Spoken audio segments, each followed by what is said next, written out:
Hey team, Blake Sargent here, and today I'm going to help you find some quick wins in your business and do some treasure hunting.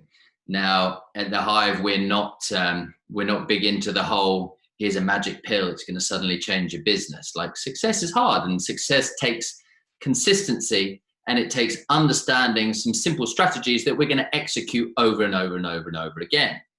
You know, and we often talk about the obsession of, I just need more patience, I just need to grow. And actually, if we look at optimizing what we already have, we realize there are some leaky holes in our bucket that we can fix quite easily. And so we take people through something called the treasure hunting exercise. And this is where people go, wow, I didn't realize there was so much potential in my business right in front of me. So I'm going to walk you through it quite quickly now, but I just want to stay big picture because I want to help you understand the concept of it, so you stop obsessing about just needing more patience and start looking at optimizing your business. So imagine 1 month. Okay, and I want you to imagine back to last month, the last complete month. And we always track our metrics in every practice. The metrics is the scoreboard. It shows us what's working, what's not working. So we run off data, not emotion. And, you know, there's about 15 metrics that we track very consistently. And then we just look at trends, and that allows us to treasure hunt. So one of the metrics we track is this DNA. So with everybody booked in last month, how many people did not attend? We then look at this metric, CNR.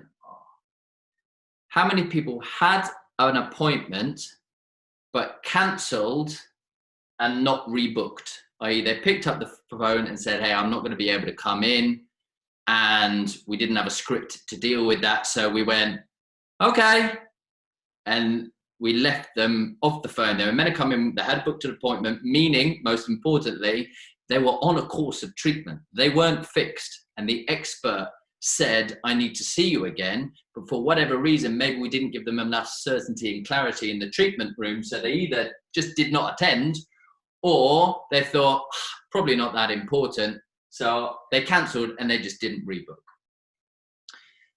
The third metric we then look at is, what was our rebook rate? So for every 100 people that walk through the front door of your practice, how many leave with an appointment booked in? Not i.e. I just let them call back at some stage in the future.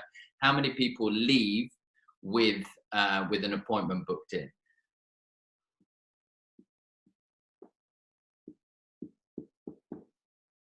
So think back to last month, and I want you to imagine this. I would imagine 20 people did not attend. I don't know how big your practice is. That number might be 2.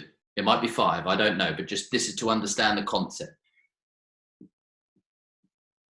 Imagine 20 people cancelled and didn't rebook. They were meant to come back because the expert said you're on a treatment plan and we need to get you back in because it's going to take a couple more sessions to fix you or whatever it might be. So they cancelled and they didn't rebook. Now let's imagine that our rebook percentage wasn't great. And let's imagine that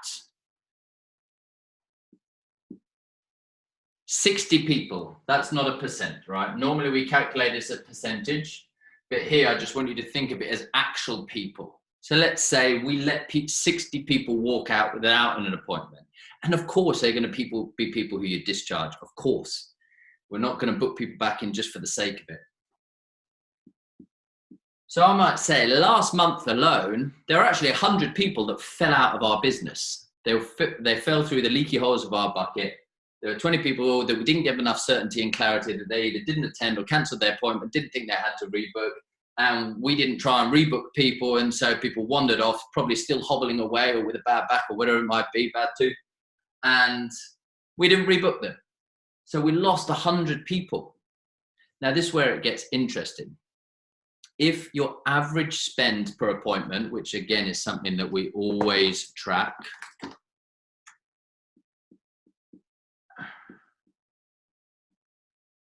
average spend per appointment is £50, $50, whatever it might be, then what we can calculate is that last month alone, £5,000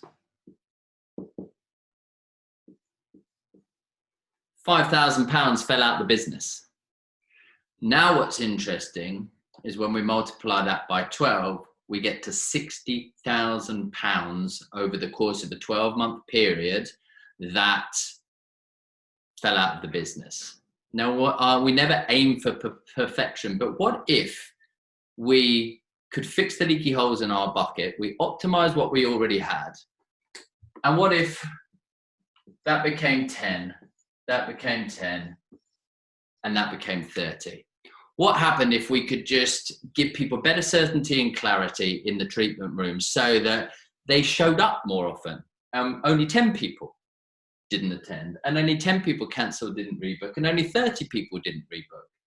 Well, then all of these numbers halve, and it means over the course of a year, rather than losing 60,000 out of the business, what if we could regain half of that? Who of you could do with that extra 30,000 a year? It'd be a nice thing to have, because it only takes some training and some tweaks to be able to recoup that money back into our business. So, hope that helps.